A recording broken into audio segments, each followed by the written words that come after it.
সবচাইতে বেশি পিছু পড়েছিল সেটা হচ্ছে আমার কৃষক ভাই, মধ্যবিত্ত যারা ছিল তারা, যারা শ্রমজীবী ছিল তারা।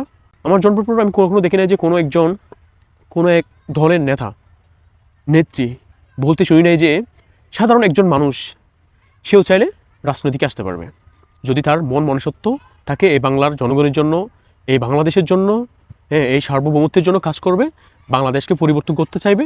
সেই মানুষ যদি চায় সে সংসদে এসে কথা বলতে পারবে। এমন একটা দলের কথা আমি বলতেছি, জাতীয় সংসদ নির্বাচন 2026। এই বিষয় নিয়ে একটু কথা বলতে চাচ্ছি আপনাদের মাঝে।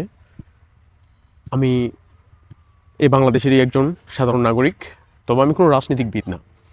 তারপরেও কিছু কথা বলতে হয়। এখন যারা রাজনীতি করতেছে, বড় যারা আছেন, তাদের সাথে আমরা অনেক ছোট। রাজনৈতিক সম্পর্কে হয়তো আমরা তেমন একটা আমাদের ধারণা নাই, কিন্তু আলহামদুলিল্লাহ যতটুকু বুঝি যথেষ্ট না, আরও আমাদের শিখতে হবে যদি রাজনৈতিক করতে চাই, এই প্রাঙ্গণে আমরা যেতে চাই। সেক্ষেত্রে একটা বিষয় আমি দেখলাম যে আমরা সামনের খাকে ক্ষমতায় দেখতে চাই। আমরা ঠিক আগের মতন ভুল করতে চাই না। আমরা আগের মতো ঠিক ভুল করতে চাই না।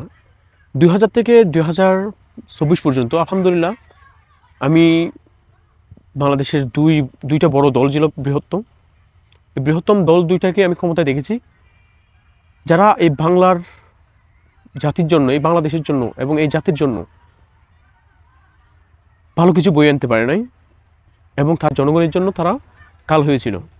সবচাইতে বেশি যে এই বাংলাদেশের মানুষগুলা সবচাইতে বেশি পিছু পড়েছিল সেটা হচ্ছে আমার কৃষক ভাই, মধ্যবিত্ত যারা ছিল তারা, যারা শ্রমজীবী ছিল তারা।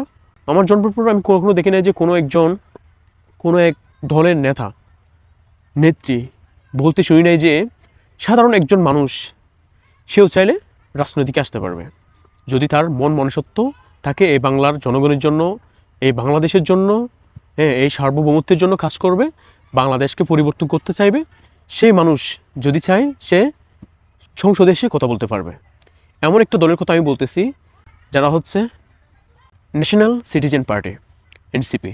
এই গণ-অভ্যুত্থানের যুদ্ধে অংশগ্রহণ করা, যুদ্ধে জয়ী হওয়া, এই বাংলাদেশকে আবার নতুন করে পুনরায় আমাদেরকে ফিরিয়ে দেওয়া, সব কিছুই বলতে গেলে এই এনসিপির যে দায়িত্বরত ছিল, যে নেতা ছিল, তাদেরই সব কিছু বলতে গেলে।